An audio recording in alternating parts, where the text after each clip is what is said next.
Hello everyone, welcome to ओकुल, India के सबसे अफोर्डेबल लर्निंग प्लेटफॉर्म में आप सभी लोगों का एक बार फिर से बहुत बहुत स्वागत है। और आज हम लोग एक ऐसे टॉपिक को लेकर बात करेंगे जो अभी हाल के दिनों में काफ़ी ज़्यादा न्यूज़ में है।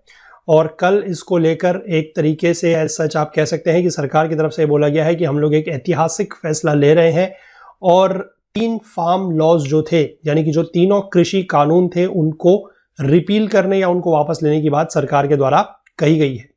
तो उसी से संबंधित सारी जो डिटेल है, जो जानकारी है, वो हम लोग इस वीडियो में देखेंगे और देखेंगे कि किस तरीके से ऐसी जो करंट अफेयर्स की न्यूज़ होती है उसको हम किस तरीके से अपने जो स्टैटिक कंटेंट है उसके साथ रिलेट कर सकते हैं और कैसे हम उससे अपनी जो पढ़ाई है उसको बेहतर बना सकते हैं, अपनी प्रिपरेशन को और बेटर बना सकते हैं। तो चलिए बात करेंगे। सबसे पहले हम इन 3 फार्म लॉज के बारे में, हमें ये पता होना चाहिए कि जो ये 3 फार्म लॉज को रिपील करने की बात की गई है वो 3 फार्म लॉज कौन कौन से थे, क्या थे। तो तीनों ही जो है वो 2020 में बने हैं, तो एक्ट इसमें लिखा जाएगा 2020 का।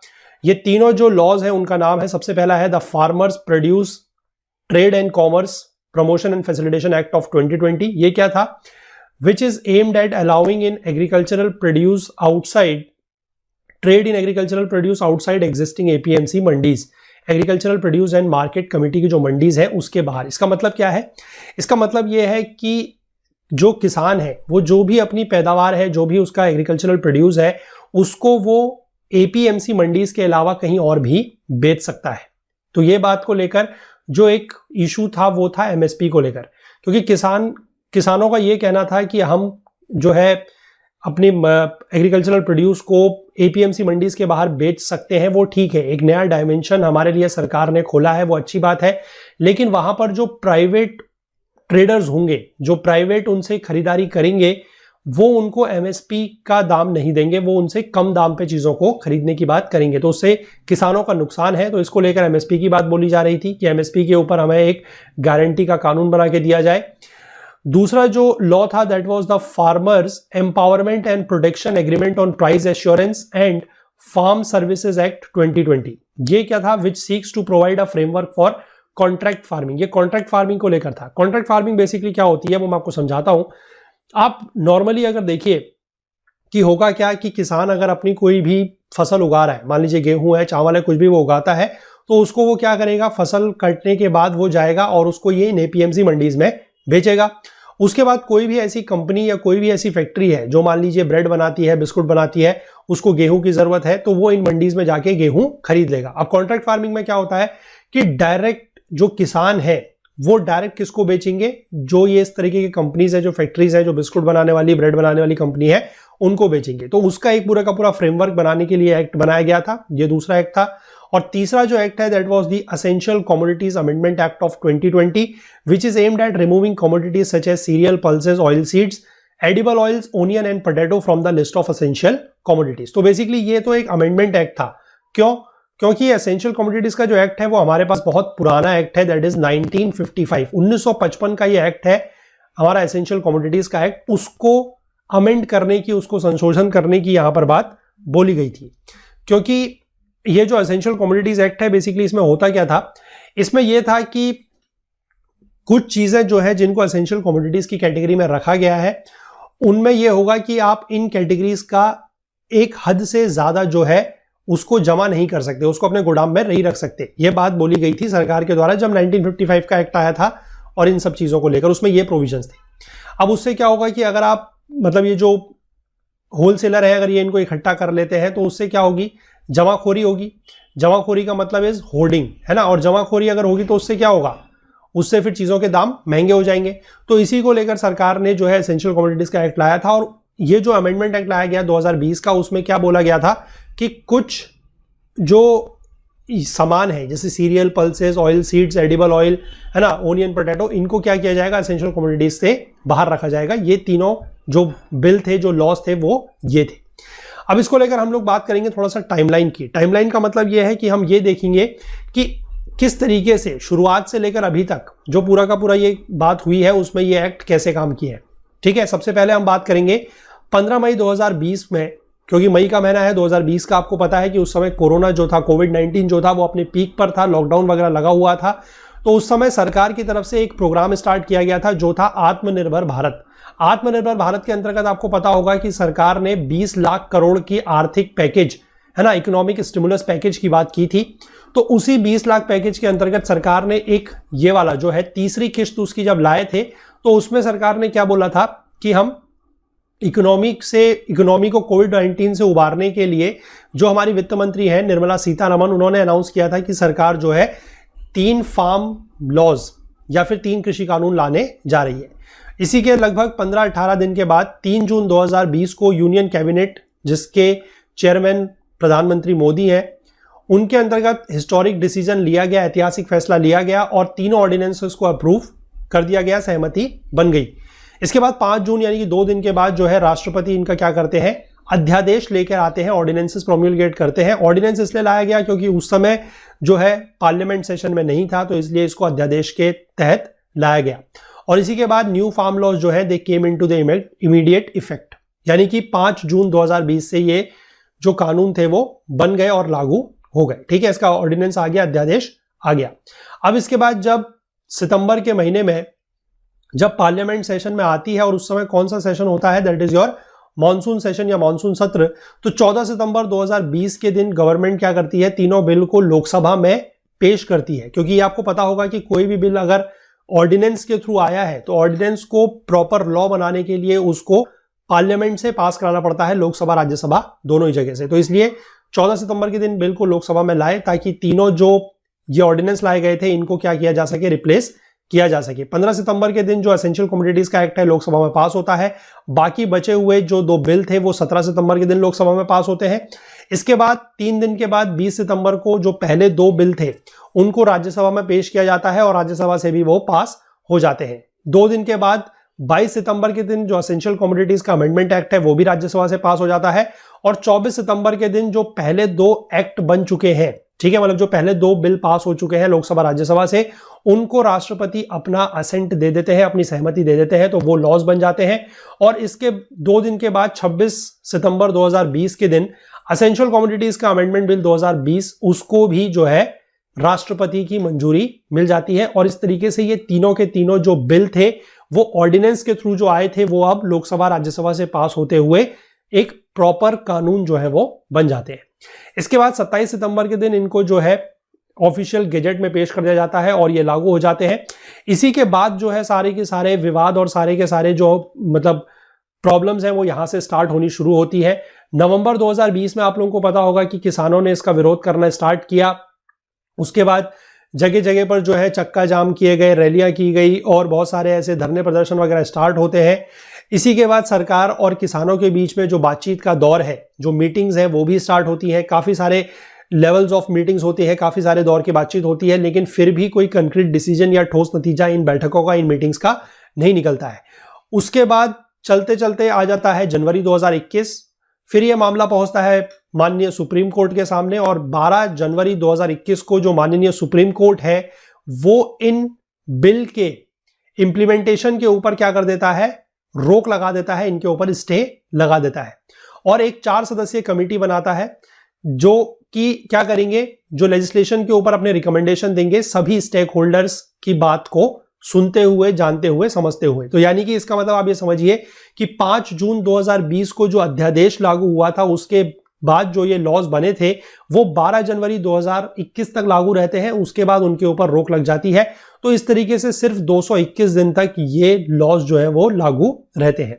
इसके बाद फिर से बहुत सारी जो है धरने प्रदर्शन जारी रहते हैं। खासकर नॉर्थ इंडिया की बात हम करें, दिल्ली एनसीआर का रीजन है, हरियाणा ले लीजिए, पंजाब यूपी ले लीजिए, हर तरफ के किसान जो है दिल्ली में आते रहते हैं। बीच बीच में जो है इस तरीके की रैलियां होती रहती हैं, कभी वो पार्लियामेंट के पास जाते हैं, है ना। और 26 जनवरी 2020 का तो दिन आपको याद ही होगा, है ना, जब सबसे बड़ी यहाँ पर एक ट्रैक्टर परेड निकाली गई थी किसानों के द्वारा और किस तरीके से वहां पर वो लोग जो है लाल किले तक पहुंच गए थे और सारा का सारा जो मैटर हुआ था।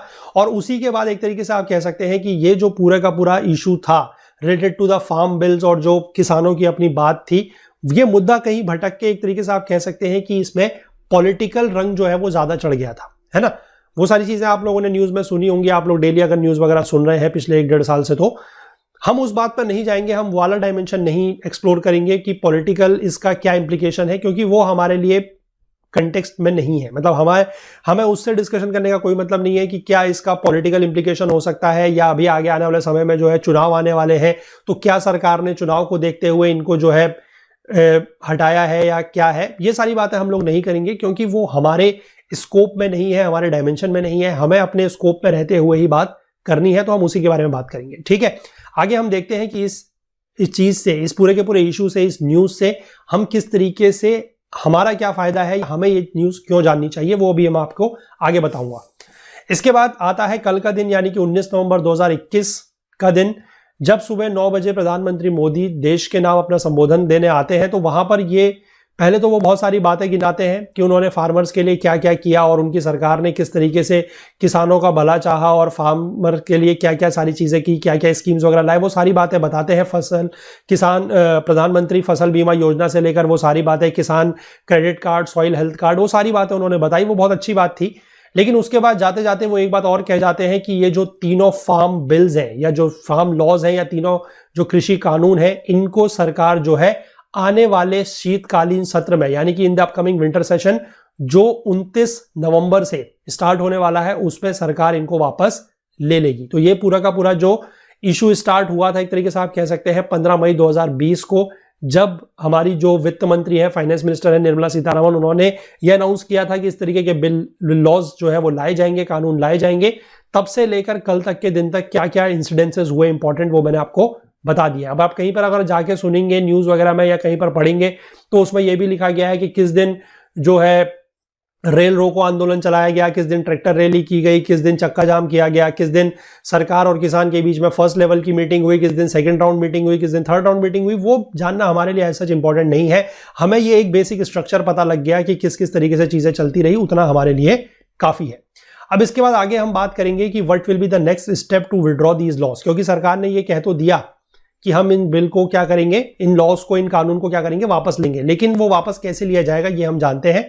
अब पार्लियामेंट के पास अथॉरिटी होती है कि वो कोई भी लॉ को बना सकती है या उसमें कुछ चेंजेस कर सकती है, अमेंडमेंट कर सकती है, संशोधन कर सकती है, या फिर उनको रिपील भी कर सकती है। अब गवर्नमेंट को क्या करना पड़ेगा, will have to move motions to repeal the 3 farm laws in the coming session of the parliament. वो तो बात कल प्रधानमंत्री मोदी ने कही है कि उसको करेंगे, तो वो चीज हो जाएगी। इसके बाद these motions will be moved by the same ministries that piloted the bills to enact these laws. अब इंपॉर्टेंट पॉइंट ये है, आपको ये ध्यान रखना है कि कोई मंत्रालय तो ऐसा होगा, जब ये बिल लोकसभा में, राज्यसभा में पेश हुआ तो किसी मंत्रालय के द्वारा किया गया होगा, किसी मिनिस्टर के द्वारा किया गया होगा। तो वही मिनिस्ट्री जो है इस बिल को रिपील करने के लिए भी मोशन लेके आएगी। यह बात आपको ध्यान रखनी चाहिए। और मुझे आप नीचे कमेंट सेक्शन में बताइएगा कि वो कौन सी मिनिस्ट्री थी जो इस बिल को लेके आई थी। तो वही बिल, वही मिनिस्ट्री जो है इसके लिए अब इसके लिए मोशन लेके आएगी बिल्स को रिपील करने के लिए। ठीक है, ये बात आप होप समझ गए। अब इसके बाद अगली बात आती है कि what does it mean for a law to be repealed. यानी कि बोला तो है कि हम लॉ को रिपील करेंगे, कानून वापस लेंगे, लेकिन इसका मतलब क्या है? इसका मतलब होता है कि repealing a law is one of the ways to nullify a law. यानी कि हम किसी लॉ को क्या करना चाह रहे हैं, खत्म करना चाह रहे हैं, नल एंड वॉइड कर देंगे। उस प्रोसेस को बोला जाता है रिपील करना।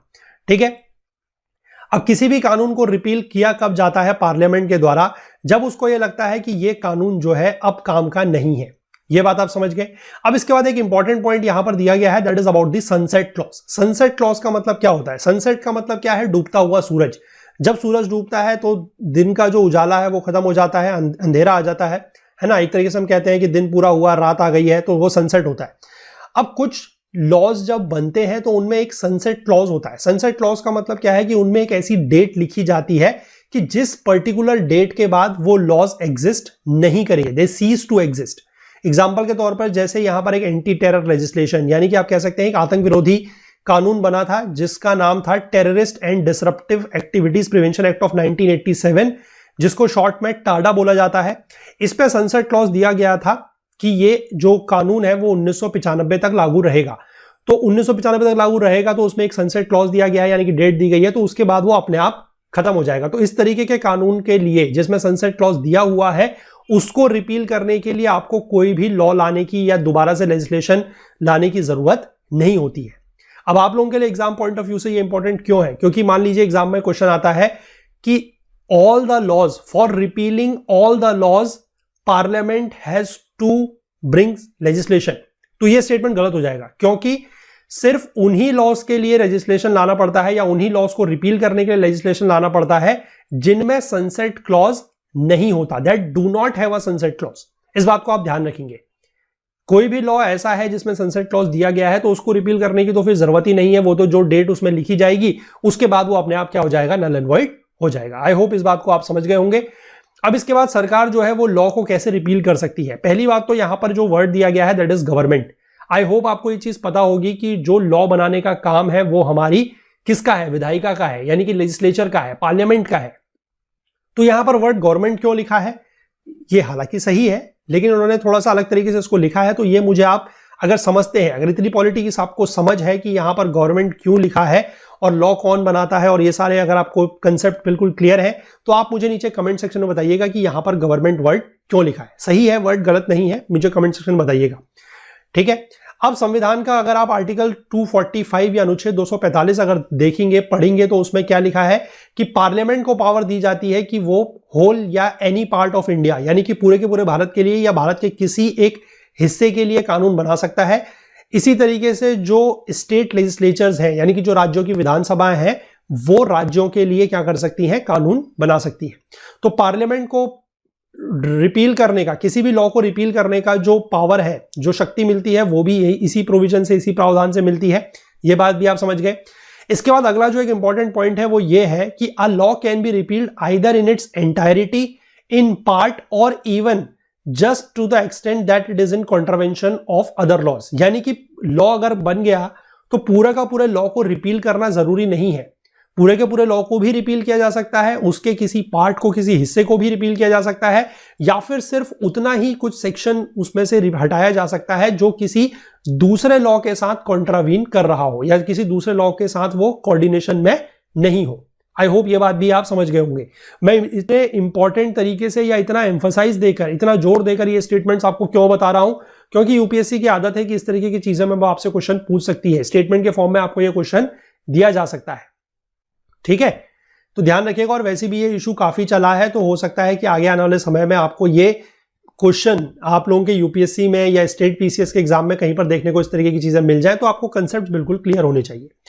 अब इसके बाद बात आती है कि लॉ रिपील कौन करेगा। ये सब चीजें तो हमने देख ली है। अब हम बात करेंगे कि what is the process for repealing a law, यानी कि किसी भी लॉ को रिपील करने या कानून को वापस लेने का प्रोसेस क्या है। तो लॉ को रिपील दो तरीके से किया जा सकता है, या तो ऑर्डिनेंस के थ्रू या फिर लेजिस्लेशन के थ्रू। जैसे बनाया जा सकता है वो भी दो तरीके से ही है, या तो ऑर्डिनेंस लाकर, फिर ऑर्डिनेंस को आप क्या करेंगे कि पार्लियामेंट में, लोकसभा राज्यसभा में पेश करेंगे, वहां से पास करवाएंगे और उसके बाद वो लॉ बन जाएगा। या फिर आप नॉर्मल बिल जो है वो किसी भी हाउस ऑफ द पार्लियामेंट में, लोकसभा राज्यसभा में किसी भी हाउस में आप बिल को पेश कीजिए, उसको फिर वहां से पास कराइए, तब, है ना। तो लॉ बनने की जो प्रोसेस है, लॉ को वापस लेने की, रिपील करने की भी प्रोसेस बिल्कुल सेम है। ठीक है। अगर ऑर्डिनेंस लिया जाता है तो it would need to be replaced by a law passed by the parliament within 6 months। अब ये 6 months यहां पर क्यों लिखा है? 6 months इसलिए लिखा है क्योंकि आपको ये पता होगा कि हमारे संविधान में ये चीज मेंशन की गई है कि साल में कम से कम पार्लियामेंट के 2 सेशन होने चाहिए। तो 2 सेशन के बीच की जो गैप है वो 6 महीने का हो सकता है, मैक्सिमम गैप। तो इसलिए एक बार अगर ऑर्डिनेंस आता है तो दोबारा उसके बाद जैसे ही पार्लियामेंट दोबारा बैठेगी, जैसे ही संसद जो है वो वापस सत्र में आएगी, तो फिर ये वहां पर पेश करने पड़ेंगे और वहां पर इस ऑर्डिनेंस को पास कराना पड़ेगा। ठीक है। अब अगर मान लीजिए कि पार्लियामेंट उसको अप्रूव नहीं करती है, पार्लियामेंट को अप्रूव करने का भी एक टाइम होता है कि कितने समय में उसको अप्रूव करना है, वो मैं आपको आगे बताऊंगा। अगर पार्लियामेंट उसको अप्रूव नहीं करती है तो वो ऑर्डिनेंस क्या हो जाएगा? रिपील हो जाएगा।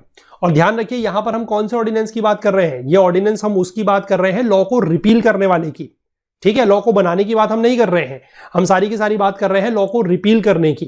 तो लॉ को रिपील करने के लिए अगर ऑर्डिनेंस लाया जाता है और अगर वो पार्लियामेंट में अप्रूव नहीं होता है तो क्या होगा?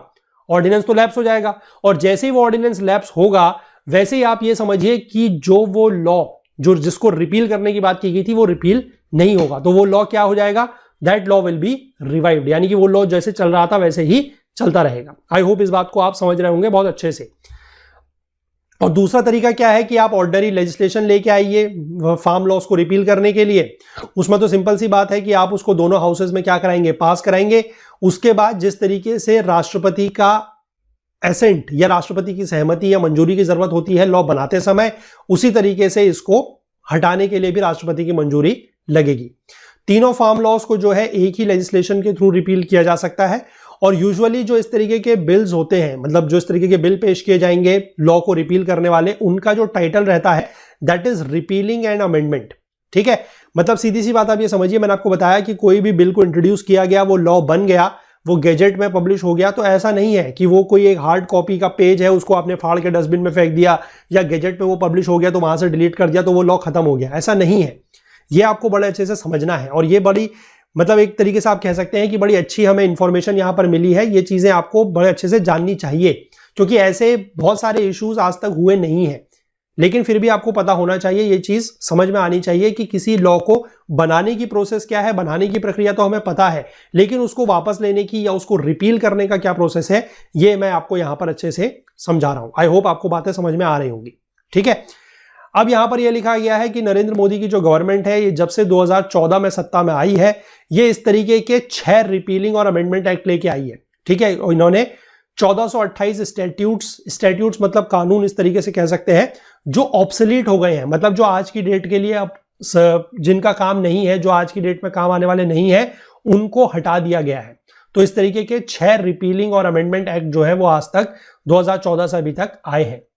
तो इस बार अंतर क्या है, या इस बार ये जो बातें चल रही हैं वो इतनी ज्यादा अलग क्यों है? पहले भी तो हम देख रहे हैं कि रिपीलिंग और अमेंडमेंट एक्ट आए हैं, तो इस बार भी यही होगा, है ना। ये 6 आ चुके हैं, इस बार वाला 7वां हो जाएगा। तो ये अलग क्यों है? ये अलग इस तरीके से है क्योंकि इस बार ये खुद का बनाया हुआ, ये बीजेपी गवर्नमेंट या मोदी गवर्नमेंट का खुद का बनाया हुआ लॉ था जिसको ये रिपील कर रहे हैं। ऐसा बहुत ज्यादा हमें जो है हमारे इंडिया के इतिहास में देखने को नहीं मिला है, भारत के इतिहास में देखने को नहीं मिला है कि ऐसा बहुत बार हुआ हो कि किसी सरकार ने खुद ही कोई लॉ बनाया है और उसको वो खुद ही रिपील कर रहे हैं। लेकिन मोदी गवर्नमेंट ने एक बार ऐसा पहले भी किया है, उनको एक बार ऐसा पहले भी करना पड़ा है। कब करना पड़ा है वो मैं आपको यहां पर बताऊंगा कि 2014 में जब सरकार आई थी, उससे पहले का एक एक्ट था 2013 का, that is right to fair compensation and transparency in land acquisition, rehabilitation and resettlement, that is RFC-TLARR act 2013 का। तो जब 2014 में बीजेपी गवर्नमेंट आई थी, मोदी सरकार आई थी, तो ये क्या कर रहे थे, ये इस एक्ट पर कुछ अमेंडमेंट करना चाहते थे। तो इसके लिए एक अमेंडमेंट का बिल लाया गया था। ठीक है, अब जब ये अमेंडमेंट का बिल लेके आते हैं तो बेसिकली ये इन्होंने वहां पर भी यही करा कि ये बिल लेके नहीं आए, ये ऑर्डिनेंस लेकर आए। ऑर्डिनेंस लेकर आए तो क्या हुआ, ऑर्डिनेंस तो ठीक है चलो आ गया। अब ऑर्डिनेंस पे फिर बहुत ज्यादा क्या हुआ, ऑपोजिशन ने बहुत ज्यादा हंगामा किया, और गवर्नमेंट जब इस ऑर्डिनेंस को रिप्लेस करने के लिए पार्लियामेंट में बिल लेके आती है, जब बजट सत्र हुआ 2015 का, 24 फरवरी 2015 को लोकसभा में यह बिल पेश किया गया, तो सरकार को जो है अपोजिशन यानी कि विपक्ष का बहुत ज्यादा इसमें हंगामा हुआ, विपक्ष ने इसका साथ नहीं दिया। और हालांकि उस समय, अब ऑब्वियस ही बात है, गवर्नमेंट तो मेजॉरिटी से ही थी, तो लोकसभा में यह बिल जो है वो पेश होता है और पास हो जाता है 10 मार्च 2015 को। लेकिन राज्यसभा में उस समय बीजेपी की जो सरकार है या जो बीजेपी की पार्टी है, उसकी मेजॉरिटी नहीं थी। उस समय मेजॉरिटी नहीं थी, उस समय राज्यसभा में इतनी अच्छी स्थिति नहीं थी जितनी आज की डेट में है। तो इस वजह से वहां पर क्या होता है कि राज्यसभा में यह बिल पास नहीं हो पाता, और राज्यसभा में अगर बिल पास हो जाता तो फिर तो लॉ बन जाता, लेकिन वहां पर यह बिल पास नहीं हो पाया। उसके बाद क्या हुआ कि फिर ये दोबारा से एक तरीके से इन्होंने इस क्योंकि ये ऑर्डिनेंस तो कुछ समय के बाद लैप्स हो गया, फिर दोबारा ये एक और ऑर्डिनेंस लेके आते हैं 30 मई को, जिसको सेकंड ऑर्डिनेंस बोला गया। फिर ये सेकंड ऑर्डिनेंस आया, फिर उसके बाद मई के महीने में ही इन्होंने क्या करा कि इसको लोकसभा में फिर से पेश करा, लेकिन ये इस बार लोकसभा में भी पास नहीं हुआ, और वहां से ये ज्वाइंट पार्लियामेंट्री कमेटी के पास चला गया। और ये उसके बाद 2015 से लेकर 2019 तक, 2019 का जो बजट सत्र हुआ वहां तक भी ये पास नहीं हो पाया। और जब 16वीं लोकसभा 2019 में डिसॉल्व हुई, भंग हुई, उसी के साथ ये बिल लैप्स हो गया। ठीक है, तो एक बार ऐसा पहले भी हुआ था कि इस बिल को लैप्स होने दिया था, इसके ऊपर कुछ किया नहीं था काम। अब ये अलग, इस बार वाला अलग कैसे है? पिछली बार वाला तो हमने देखा कि बिल लैप्स हुआ था, लेकिन इस बार वाला क्या है कि बिल तो पूरा का पूरा लॉ बन चुका था, अब उसको रिपील करने की बात की गई है। तो इस बार का जो फैसला है, अगर आप वैसे समझें तो जो बोला जा रहा था कि ये फार्म लॉज को या जो कृषि कानून है इनको बनाने का फैसला ऐतिहासिक था, वो तो जो था या नहीं था वो तो एक आप कह सकते हैं कि उसका एक पॉलिटिकल उसका इंटरप्रिटेशन है या पॉलिटिकल इंप्लीकेशन है, उस पर हम नहीं बात करेंगे कि वो ऐतिहासिक था या नहीं था। लेकिन हाँ, हमारे लिए अगर हम बात करें कि जो हम ये पूरी की पूरी पढ़ाई कर रहे हैं, इसके हिसाब से इन लॉस को हटाना या रिपील करना, ये अपने आप में एक ऐतिहासिक बात जरूर है। और वो कैसे है वो मैंने आपको बता दिया, क्योंकि इस तरह की चीजें जो है वो बहुत ज्यादा हमें अपने इंडियन हिस्ट्री में या कह सकते हैं पॉलिटिकल हिस्ट्री में या भारत के इतिहास में देखने को नहीं मिलती है। अब इसके बाद ये तो हमने सारी की सारी बात वो पढ़ ली या वो बात जान ली जो अभी के कंटेक्स्ट में है, मतलब जो चल रहा है वो।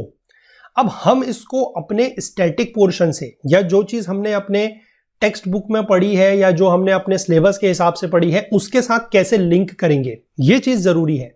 आप कोई भी न्यूज पढ़ रहे हैं, आप कोई भी इशू के बारे में जान रहे हैं, सुन रहे हैं, उसको आपने अपने सिलेबस के साथ, अपने जो टॉपिक है, अपना जो सब्जेक्ट है, उसके साथ लिंक या रिलेट कैसे करना है, ये आपको पता होना चाहिए। अब यहां पर हमने सारी की सारी जो बात है वो किससे लेकर करी, या ये सारा का सारा जो इशू स्टार्ट हुआ था वो ऑर्डिनेंस बनने से हुआ था। तो हम इसीलिए जो ऑर्डिनेंस रिलेटेड कॉन्स्टिट्यूशनल प्रोविजंस हैं उनके बारे में बात करेंगे। जो हमारे संविधान का आर्टिकल 123 यानी कि 123 अनुच्छेद है, वहां पर क्या बोला गया है, वहां पर राष्ट्रपति के पास ये पावर या शक्ति दी गई है कि वो ऑर्डिनेंस ला सकते हैं during the recess of the parliament. इसमें क्या लिखा है, इसका जो पहला क्लॉज है उसमें यह बोला गया है कि if at any time except when both the houses of the parliament are in session the president is satisfied that circumstances exist which render it necessary for him to take immediate action, he may promulgate such ordinances as the circumstances appear to him to require। सबसे पहला जो important point है यहां पर वो ये है कि ये ऑर्डिनेंस कब लाया जा सकता है।